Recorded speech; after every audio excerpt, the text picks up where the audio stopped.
chops. Veronica, did you say that? No, we didn't see No, Veronica. Andrea, Victor. Victor, you didn't see you shot. No, Oh yeah, Veronica is. You're right, Veronica is in there. Veronica's in the building. It's weird. So you're it not is what on our it is. wavelength. We're just getting started. So listen, I want to touch on the first topic of the night, right? And it's very heartbreaking to me to even have to speak on this. But we're gonna get into this because it's really real, right? Guess could go first. Tyree Nichols' funeral was today. Rest in peace to a man that was killed for absolutely no. Well, he was killed for a reason, but we're gonna talk about that reason. But I want to say rest in peace to him, and I want to discuss that. They have more cops that have been the first 5 cops that they fired and then arrested, and then they have another 2 cops that they identified. The first 5 cops were black. They have a white cop now that he was the one that shot at the taser. First, he tased them. Yada yada yada. We all pretty much. I can't even watch that footage, to be honest with you. I have not watched the full video. I never watched none of it. You watched the whole thing? I didn't watch any of it. You don't. And the only watch reason it. I saw a little 30 seconds here and there, but I can't watch because the news puts it on. But I can't. It's so violent. But what we have to understand is that unit is in every city. That Scorpion unit, they was running down on dudes every day for years, right? Even though that unit just created, they've been running down. 20 years ago, they was jumping out of cars, running down. We got the jump out boys out here. Jump out cars, the door swinging. How you saying a goody mob? You riding down with the door swinging, like just boom, jumping out, running on you. We was dealing with that 25, 30 years ago. And they created these units to chase down. They got a show on Showtime. It's called We Own the City. And it's about the Baltimore unit that's just like that unit, who got arrested for stealing, robbing, lying, beating down, being abusive, harassing, because they put the worst cops on a unit to stomp out supposedly the guns. It was a gun unit they created. That unit went down in infamy because they were so violent and they were so treacherous. This Scorpion unit is the same thing. When you give these guys the right, the power to do anything they want, to take money from people, take drugs, take people's lives, to do whatever, beat them up, this is what you get. And everybody's like, well, we ain't surprised. But some people of a different hue than are surprised that they black.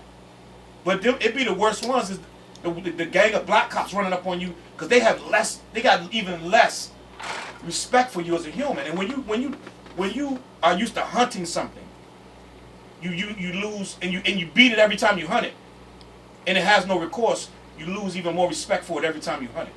So they're hunting black men, and it got to a point where they felt so disrespected. I don't know about this thing about they felt so disrespectful, but I don't know about this thing about him being with his ex-girl of one of the cops or something like that. I heard about that. But ask yourself this though. I don't know how true that is, but that make it even worse because he put all this pressure on this guy over a girl. Cause that could have been the catalyst. No, ask the question. Like I said, he can speak first on his. All right, so we're gonna bring But here's the question you got asked though.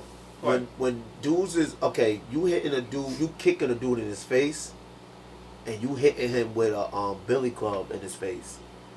That beating. You showing your age. That beating. They don't say billy club no more. Oh well. Go ahead, baton. But go ahead. Baton. Yeah, that beating looked personal.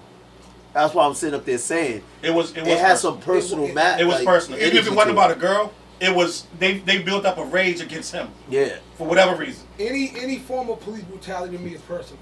No, but this is even more personal. It's generally personal. Yeah, that's what it is. It's like where in general they hate you. You know what I'm not to jump in there, but like it's crazy. No, you go first. When we think about police brutality, we think about police in general, right? There's like this thing where we're like there was like there's this thing where we feel like people like we have people of color in like these jobs, right? And what we notice, and if you notice this, when it comes to jobs like police, working in the front office, working somewhere in a pretty good position, black people do their jobs way better than white people. You know why? Because they have to. Right. It's a survival mechanism. Think about that black lady, right, who works in the front desk. She's like, no, she's by the book. Mm-hmm. Because she can't let you, I'll let you slide. No. Right. No, only that white lady that works there. Favoritism. So the thing is, right, we're trying to survive. Like all those dudes right there, they obviously it's too much. I'm not giving them excuse. But what I'm trying to say is there is a system in place that makes people in jobs, people of color, or people who are in any demographic that is not highlighted in that job, they have to be hyper visible and they have to do their job way better than the average white person. So when you see these, like, black cops have always been the ones that, like, you know, me and my boys get pulled over. It's always the black cops that talk the most junk. The worst. Now, it's because the white cops be like, you know, I'm tired. I don't got to deal with you. I'm not going to be on them today. Because they can. They can have time. They can chill. They can let you off. The black cops ain't letting people off in the hood. You think that because they know people in the community? No, they're going to make it even worse for you. Yeah. So, you know, this story is like... Can I ask you a question while you speak on that? Go ahead, brother. Go ahead. Because here's the question. Do you think because, okay, let's look at the dynamics. Is it one, they feel like they wasn't accepted in the hood? So there could be some animosity that way, one. And two, it's like like I said earlier, favoritism, but it's also the thing about it is like, I remember when I got pulled over one time, I was going to his house, and I had a nice car, and I told the car I got a better car than you. And that was just ignorance. And he's like, how about if I take your car? This guy. He's like, how about if I take your car? I ain't had nothing to say. This was like back in the day, so you don't think that they feel... Because here's the thing. They pulling over dudes that make more money if they selling drugs than they actually do working. And that's the problem, is they don't understand. Like, I feel like when people look at things for what it is, right? Why is that guy selling drugs? You know? Why isn't he a cop like you? Oh, you're the exception. Right. The regular guy is not going to go to the police academy, right? We don't live in communities where kids want to be cops. Like, kids are afraid of police. You got kids who are afraid of police, crying when they see cops because they know what's up. You know, it's funny. When we were younger, when we were really, really young, like in the 70s and 80s, we didn't lose the respect for the cops yet. So we thought they were okay. Yeah. And now, New York, I see cops getting shot. That's because it's a Stockholm syndrome sometimes too. Like, you know, people they look at them like you understand the cops, right? Look at propaganda. Look at TV, right? TV also did change over time. Media, right? Yeah. You understand? Think about back then. None of the stuff that happened every day. Imagine if there were things that was recorded back then. Now, right, these kids are seeing footages of people that look like their family getting murdered. They're going on live and seeing it. So it's a different. It's constantly fed. It's called trauma porn, right? Yes.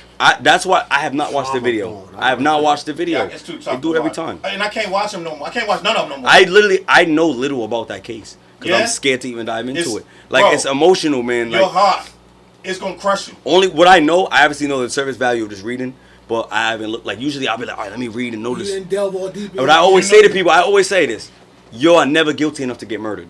No. So it's like, I could punch a cop in the face. I am not guilty enough to get murdered. I always say that. It's a white guy on Twitter that'll debate you about that. It's so funny because compliance, self-defense, it only applies to us. Yeah. You understand? There's videos of white dudes chasing cops with knives. Yeah. And the cops on the back, stop. Yeah. And they shoot him in the arm. Did you see the video where it's a guy hit a pickup truck and he's fighting two cops and she's like, "Come on, Earl, no, Earl, they're gonna shoot you, Earl." Yeah. And he's throwing him around and he's drunk, clearly drunk. He takes like their baton or something. He gets in their car, pulls off. It's like, and they just fight. They look like the Keystone Cops. It's goofy as hell. But that's like, normal. But that's like, because they respect them. They respect them. They don't respect us. And it's like, yo, they see us. You gotta understand. It's scientifically proven that black people are seen as bigger than other people. You could be 6'1" and the white guy 6'1". The black 6'1" guy looks bigger. And our children are seen as older. I've seen as older. Average, of course, that's why in schools you notice black girls are always getting called out for uniform. Yeah. It's never like the white girls because the black girls they like, oh, you look more. Well, Veronica said, I think trauma plays a big part. Just want to shout out the chat. Word. And what you think. We're traumatized. Like, we walk around, we don't even know these people. Since Trayvon Martin, we're walking around traumatized, and we this stuff weighs on. We don't even subconsciously. Like, we don't even know why we feeling bad. Like, we're feeling bad.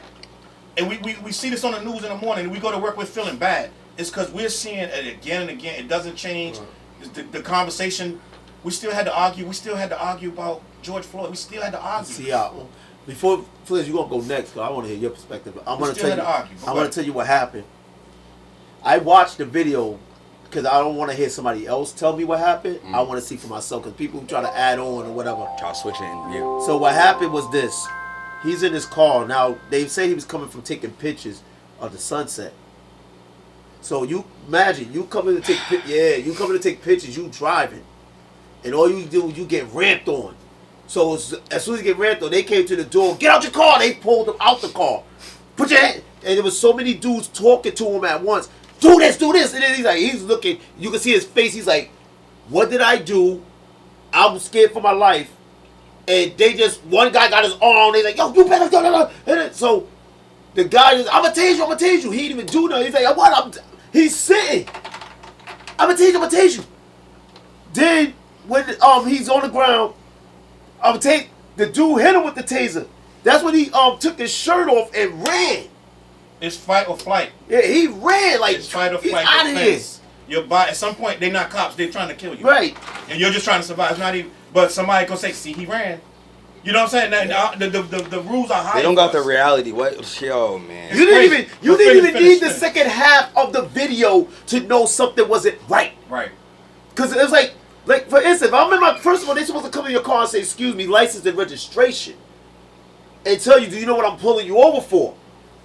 None of that happened. But we all know, growing up in the hood, asking for that is antagonizing the officer. We learned years ago. Now you may be able to say, "What did you pull me off?" We learned back in the 90s. I don't say they used to tell you. I get it. They tell you when they pull you over. They don't always tell you. They be like license and registration. Some of the cops, if he's really a jerk, he's not saying nothing because he wants you to bark on him. Then he's gonna lay you out. So what I'm saying is, you're supposed to say, "I pulled you over for X, Y, Z." You're supposed to treat him like a man. Because you're supposed to say, "Do you know what I pulled you over for?" At the end of the day, it's you versus him out there, and he got the power. So whatever your whole purpose is two things: to survive it, and to not accelerate it. Right. Now I'm gonna ask y'all two questions. Go ahead. I know y'all been in fights. I know you seen people get welled on too. Okay, Floyd Mayweather. Wow. Two questions. Okay. When you beat somebody up, right, and you see them there hurt, and you just leave them there, that's a mentality of you want them to suffer. You want to show your dominance over them, correct? Right. All right, keep that in mind, because that's what happened. And then here's the other thing. What happens if somebody punch you in your face and run, and you can't catch them, and you're tired? You like, what are you thinking? When I catch this person, you can see minutes before they caught up with him, because he outran all the cops. Right. They had to call backup to go find him. Can I tell you something? And they were just breathing hard like, oh. You're right. They had that built up. Let me say something about that. When you run, and this is just common knowledge from where we from. Once you run, you know it's popping. Soon as you fix your feet to move, you know when they catch you, it's on. Right? It ain't gonna be no, give me your hands. It's gonna be 3, 4, 5 cops stomping you. You know that. Docks. So you know that off rip. Especially if you make them run, like what? And that's crazy. You made me run, right? So so we already know what that was. It wasn't him. It's just how they operate. They teach I just you wanted lessons. to paint the picture for them two to speak, because I can fall back. I want to listen because I like the insight, and I know Flizz is gonna have a beautiful insight. You know what time it is, right? I'm not gonna long talk this one to death, because I think it's already been spoken about. Yeah, I mean, I think y'all said it pretty much all. Like, it's the reality that certain people can have to deal with and certain people live with. I like the point you brought up, Challz, where I actually had to have conversation with people who don't know that side of it. Like, I'm always the guy like everybody knows. And Jennifer in the building. What up, Jennifer? I'm that guy who has like, I have friends all through the state, through DCYF, in the police station and everything. So I have connections on both sides. But I also was the victim of a lot of the police crap growing up. Me too. You know what I mean? So I have had conversations with people who don't know that side, and when they heard that happen to me, I made it real for them. And it's surreal Like, when you gotta explain that happened to Travis? You? Yeah, and it's like, surreal. And it's surreal to explain it when you know what it is. It's a perspective thing. If you don't know, it sounds like this is a Hollywood movie. That doesn't really happen all the time. But to someone that happens all the time, it's like, yo, it gets sickening. So you can see why it's like, I'm the type, not me personally, but you might be, I gotta get up and run from this situation. Like, I'm in genuine danger. But people who don't think when we was young, officer friendly. I don't know in your generation, but when in our generation, they always promoted officer friendly. Yeah. They try to get us to like cops, and then we did till we Facts. found out. Oh my God, they're mean to us too. Facts. I like to fight them. I just didn't want them to shoot me. They try to bring them to a lot of community. I remember so the cops used to come to like community events, but especially like when I was at Ace of 20 when I was younger. They didn't do that with Ace of 20, but I remember that was one thing Ace of 20 like. Not saying that they're like anti-police, but probably. But Ace of 20, the thing is anti-police corruption. Well, the thing is about Ace of 20 was we always respected, like the youth was always like, it was like, yo, we respect the youth because we got basically most of the people that's there. Not to really talk, I don't want to talk too much about my job because I just left, but kind of thinking about Ace of 20 was like, their motto was always just like, yo, the youth, like, listen, we deal with youth who are traumatized by police or from the system, like who've been incarcerated, who've been, you know what's up, bro. And the thing is, it's like, yo, we honor the youth and respect them. Like Ace of 20 is not gonna be sitting there marketing cops in front of youth who've been arrested before. Like countless youth, they're gonna be like, yo, like I don't trust y'all. Like, so if I walk in here, like, you know what I'm saying, y'all gonna be running my business to the. If you hear me saying something on one of my songs, you're gonna tell so it's like that's not the culture we want. We want a transparent culture, and it's been like that since I was younger. There was kids who like, you know, I remember one time there was like a situation and like, you know, staff member was police was coming and the staff member said to any youth who have anything going on with police, like, you know, just go home. Yep. Wow. One kid said, Shh, I'm out of here. I got a warrant, and he left. And that wasn't their way of, and to frame it the right way, not protecting, like, you know, harboring criminals, but it was a way of like, yo, this is a safe space for you. It's a safe space for you, and historically, police do not like black people all in one area linking up. It's called loitering, you know? Yeah. When we link up, it's never, they don't like it happening. Like in the mall, the reason why they make that rule, when you go in private space mall, you can't be in a group larger than 2 or 3. You know why? It was because of teenage black kids. That's what I was going to say.